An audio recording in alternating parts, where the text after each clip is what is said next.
I was so far behind that I thought I was first. I actually caught myself going through it with the police, and the whole time the police was only going through it with me because I was going through it with the police. So I didn't even have that connection with myself to realize there is only that emergency concept. They're not even popping up with trouble. They're popping up saying, hey, what is your problem with us? So I didn't realize none of that. I didn't realize that everybody was me. In the meantime, between time, we sitting in the motherfucking hospitality center. I called myself a bum. I didn't even know how to be a bum. I'm like, how do the bums do this? But I called myself a bum, and we all sitting in the hospitality center. Only thing I know is that the motherfuckers fed me a bowl of grits one day, and I knew that I can go to that motherfucking place for breakfast. When I actually come in, a bunch of stupid, retarded motherfuckers then popped up, sitting around, not knowing what to do. You mean to tell me when I come in, everybody just pops up out of nowhere? I don't know who all you was. Only thing I know is that the first day I got here, it was about 5, 6 of us. And now when I come in this motherfucker, it's a zoo. What's wrong with my fucking juice? How come every time I give out some of my juice, it brings up a whole bunch of desperate motherfuckers, and these motherfuckers was popping up desperate for girls, walking around as if to say nobody better not talk to none of these girls. First of all, we bumps, so you don't even have the power to be dictating shit around here. And how the fuck is you hanging out at the bum place, and you got a Nissan Altima outside, and you chillaxing with some girl in a car, and your homies come popping the fuck up, and y'all smoking weed on the side of the motherfucking soup kitchen place? That's not too bummy. You supposed to be hanging out with the other street dudes, or whatever the case is supposed to be. Why is you here? Now, if you come here to actually kind of pull me out of my little misery, then offer your help.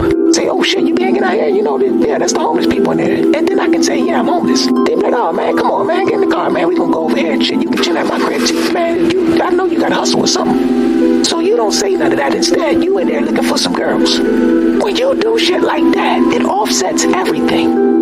When I come in, the whole mood change, I understand that. But when I come in, it's just like a whole bunch of dickheads pop up and everybody acting desperate for girls. Oh, boatload of motherfuckers too. And then you don't even get the girls and go and never be seen again. The girls pop up and never be seen again. But the guys just keep on returning, while the men keep on returning. I swear to you, you shot me a signal, said, oh yeah, I got her. Okay, now what? You didn't know what to do once you got her? Why did you take her? You the same type of motherfucker that'll pop up with a machine gun, go inside of a bank, take the money, get away with the money, and then when you get away with the money, you don't even spend the dime. Why did you just mess with them people in that bank? And what the fuck is you doing with that gun? I'm surprised you ain't been getting gun charged with your retarded ass. So that's what happened in Norristown. I remember Cheryl. When I first got there, Cheryl was the white lady with the blonde hair. She was so beautiful. She was television soap opera beautiful. She was the nightly news anchor beautiful. She was so fucking beautiful that when I looked at her, I said, wow, you are something special. And all of the guys that was around, there's about 3, 4 guys that was around. It was only a few of us out there. But everybody minded their business. Kind of agreed with me, like, yeah, she's something special. Now, I knew she was, kind of thick to my liking. But I didn't realize that she was actually one of my elevated fantasies. One of the fantasies that I would have after I already had all of the women in the world. She was so powerful. She was a fantasy of that level. And she was 56 years old. She had a beautiful smile, and she even had the gleam in her eyes. I call them light beams. I seen her that day, and then the old head, the big dude, he pops up. He had a nice little SUV, and he was so clean cut and everything, but the whole time we was all in the soup kitchen. He was sitting there acting like that was his girl. All the girls used to be around just laughing, and he was a cool dude. I'm not going to fake it. He was definitely a cool dude. But I'm just saying, there was a lot of luxurious people in that soup kitchen. And one day I turned around. I got so sad. And when I turned around, there was this one woman, and she had a little wear and tear on her. And she looked like she was really homeless. And I was so sad. I believe I cried that day. I might have held it in, but I was that sad. And I turned around and seen her. And I said, is you okay? She said, yeah. And I said, you better be. You're the one out of anyone. You better be all right. If not, God, I will flip the fuck out and everybody in here is dying, because that was the important one to me. She was the only one in there that made me feel that there was some strength around me. Everybody else in there seemed like they was up to something, because we're talking about too many cars and everybody had houses and girlfriends and boyfriends and a man and his wife. Him and his wife was in there. I mean, you got us some nice homeless people clothes. Your customs is alright, but that's you and your wife. I don't really know if you're really homeless or if you're really just one of my friends and you just here to protect me. But FYI, I'm homeless. I don't even stay at the shelter. I sleep on the streets. It was one of those type of situations in there, and that place really touched my heart. So when I'm running around and I call myself a lousy pimp, yeah, alright gangsters, I see you with your girls, and your girls is out here running shit. Out come walking down the street and all of the girls sitting there talking about some, yo, get the fuck out of my face. And I'm looking like, damn, you out of pocket, man. Ain't nobody trying to get my fucking folks. I'm about to get my... I'm like, damn, this is what's happening on the tracks? And then your folks is the local drug dealer? If you got a fucking drug dealer out here, let me tell you something. When I was a drug dealer, and I didn't really know what I was doing, to be honest, I was just kind of fucking paranoid and desperate. I made a shitload of money. Every time I came across a hoe when I was a drug dealer, I want to see you, baby. She would stick around. I would give her some drugs. She would give me some Gucci, all I wanted. But when I ain't had no drugs no more, she was out the fucking door. The thing is, I had enough money to take care of me, her, a crackhead girlfriend. If you even got a kid, you can bring the kid in here. I don't require much. All I need is a pack of Newports, probably a bag of chips, a soda, and some coochie. But that's what I was able to afford when I was a drug dealer, and your man seemed to be that deal out here. Matter of fact, this is Atlantic City, so motherfuckers out here got money like crazy. So you're telling me out here on this track, your folks, your daddy is the local drug dealer, but every time I see your folks, he just watching me with googly eyes and look like he up to something. When I was a drug dealer, I tried not to be seen because I might end up in prison if everybody knew that I was selling drugs. That was one of the basic fundamentals of hustling. You don't really want to be seen too much. The police might think you're selling drugs. Oh shit, well I am selling drugs, so I definitely don't want to be seen. So I hid somewhere in a fucking house, and the only time I even wanted to be seen was in the store when I said, let me get a pack of Newports. Yeah, I'm right here. I hope you see me. I hid my little ass in the house, and I went out to make my little drug deliveries. And with some of the girls, I would say, hey, make sure you stop by later on. We can do something. Or the girls would pop up and be like, yeah, I only got $15, but I wanted one of those 50 bags that you had. All right, take this here. Keep the 15. I gave you this dub. Matter of fact, I'll give you 2 dubs because I like you, and we can do something. That's what I did as a drug dealer. So now you call yourself a certified hoe, and you out here on this certified track in Atlantic City. Now, Atlantic City is actually a big city. It's not too big in size. It ain't too big in population. But it is big in popularity. It's known all over the world. And you mean to tell me on this exceptional track, Pacific Avenue, you are out here cursing out pimps that say, hey, beautiful, and you'll flip the fuck out because you got a gangster boyfriend that's the local drug dealer, and you feel as though you can talk to pimps any kind of fucking way you want, because if the pimp got a problem, you can go and get your boyfriend and he'll tighten up the pimp. You ain't supposed to be out here, and he ain't supposed to be out here, and when one of you motherfuckers end up disappearing, don't blame the pimp. You can blame you and your fucking retarded ass boyfriend. So that's how that went down when I was out there. But there is a life that is going on out there, and there is a woman suffering beyond human understanding. My retarded ass didn't realize that I was the one that was supposed to take her out of her nightmare, out of her misery. I was supposed to squeeze her through the portal of all that interdimensional shit that I be talking, and that would have took her out of her nightmare. Instead, I gave up on her. And when everybody said, hey, what you gonna do with the bitch? Can we get the bitch? Oh yeah, such and such took your bitch. Hey, what's up with that bitch? Is you done with her or what? And the only thing I say is, well, you know, she ran off and I just gave up. So I ain't really the one you want to talk to. You want to talk to her boyfriend. Yeah, he's the local liquor store robber. You can go and talk to him. You don't have to serve me. No, none of that, because I don't have her no more. So when the pimp has the hoe and the hoe runs off, you automatically think she ran off with a pimp. So you just waiting for the phone call to get served. The inside stuff you have to just deal with. But when she runs off and she's with the local liquor store robber, her ex-boyfriend, then you don't really have to go through the getting served and all that. That's not part of the game. Well, you was with him before I met you, so that's who you want to be with. You don't really want to be in this game here.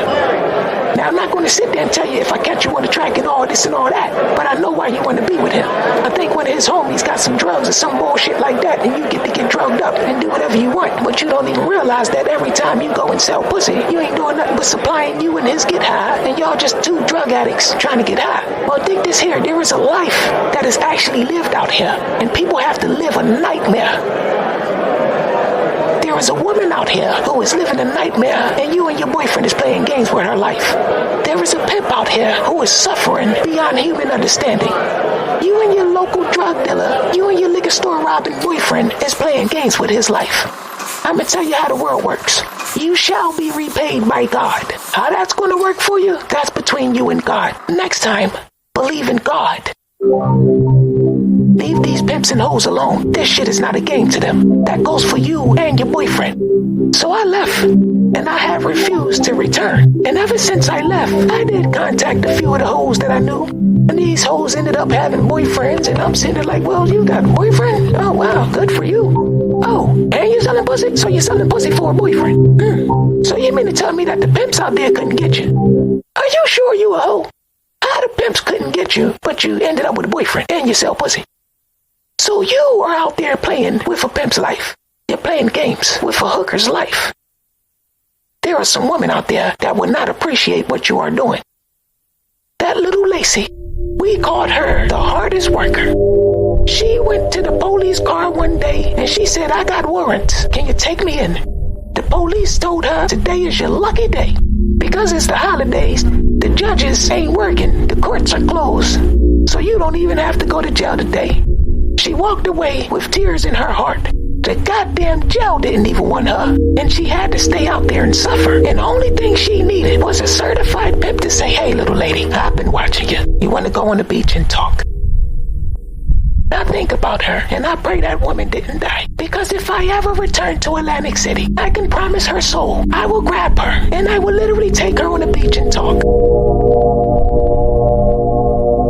Don't fuck with a pimp or a hoe, because their lives are not a game. And when you thought you knew how to play a game against them, well, that's just one chess game you will not win. Because she stood out there suffering, watching everything moving, including the police. And she studied everybody's lives. And if it wasn't for her, a gambler wouldn't even win $10 on a fucking crap table. So I owe her that much. I will get myself together and I will go over there and I will look for her. And if all I can do when we leave the beach is give her $100 and say, hey, I don't even deserve to make love with you, but here's a tip for allowing my soul to connect with yours, then that's what I would do. I have elevated my mind. I have elevated my spirit. There is a child over there, and he gets a lot of my attention, although I am in Delaware. I was putting some files together for him and organizing some of the areas in our existence. When I return over there, I have a spirit amongst me. It's going to push all of the dirt aside, and it clean up that little town. When that happens, no one owes me anything, but there is a pattern that is being lived over there, and I have to redirect the pattern because I know of one over there, and it has to take a different route because it's spinning around in circles, but it has to open up, sort of like you have the Earth orbiting the sun. As the sun's gravity get weaker, the Earth pushes out in diameter, and its orbit become a little bit further away from the sun than it was. With that, you have a different climate, you have a different force of gravity, you have a lot of differences. So if the one that's living that pattern over there is living this routine that seems unchangeable, it just needs an electron to get in there. Or on the scale of the solar system, it just needs that one comet to like kind of get in there. And if the gravity force can kind of budge it over just a little bit, then it can change the entire routine. And it can open up a little bit just to give the sun a little bit room to breathe. So I have obtained some knowledge, and I shall bring it with me when I get there. And I'm not going over there to go hoe catching, but if I see a hoe or a pimp, I shall pass on some knowledge. It's not no pimp rules, it's not no game codes, no none of that. What it is a little advice that can help save a life. Because everyone's heard this saying before, but nobody paid attention to what it meant. But someone once said the pimp game is dead. Someone else said, well, the game ain't dead, the hoes just scared.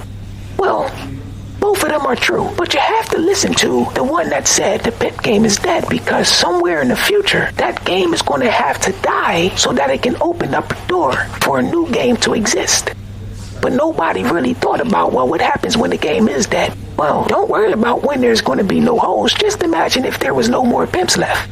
You think it's going to be a pizza party for the hoes? All the renegades talk about some woohoo, ain't no more pimps. We get to make our own money, but what's going on with that? You want to just make some money and just have some money? What do you plan on doing with your money? You didn't even think about that, so you might as well have not even been selling no coochie in the first place. You might as well have went to McDonald's, got you a little job, and you'd have been able to pay rent, because that's all you're doing. I mean, unless you got a drug habit, you might as well have went to McDonald's, got you a little job, and bought some drugs with your check. When all the pimps get out your way, you ain't think about the drug dealers or the liquor store robbers? You ain't think about none of them, huh? Woohoo! Ain't no pimps. Well, so far in the whole life I lived, all the certified pimps, I ain't really see the pimps forcing no girls to do shit, but I can remember a couple drug addicts and drug dealers and liquor store robbers attacking women for money. Hey, bitch, you ain't got no money for me? I ain't seen no pimps get down like that. Only time I seen a pimp really getting at a girl like that was when the girl was doing some retarded shit. That's the only time I ever witnessed that. But it wasn't about no money. It wasn't about, oh, you better make my money. It was more so about, hey, what the fuck is wrong with you? You want to get both of us locked up. What is wrong with you? You want to get both of us killed. What the fuck is wrong with you? Don't be out there talking to nobody like that. What is you trying to do? Get kidnapped? One of these drug dealers will snatch you the fuck up and you won't know what happened. You can ask Money. She stole some drugs from some drug dealers, and when they caught her ass in the store, they said, oh no, you ain't going no fucking where. And they literally was about to kill her ass, and that little fuck couldn't do shit. If it wasn't for the bicycle cop, your little woman would have been killed. Not by a pimp, by some drug dealing gangsters. Ain't nobody know their name or what they look like. Them motherfuckers look like every fucking drug dealing gangster you ever seen, so it wasn't really shit you can do anyway. You gotta realize what's going on here. There are some lives being played with, and there is some organizing that needs to happen, because when the flood comes, there is a life, and she is bigger than any superstar you ever fucking seen. She's somewhere deep, deep, deep, deep within our thoughts. She's everywhere, and she's suffering because the only thing she is trying to do is make our dreams come true, and no one pays attention to her. Everyone only sees what she can do for them. Wisen up, humans. When the flood get here, I don't think she is going to stick around. Soundwaves.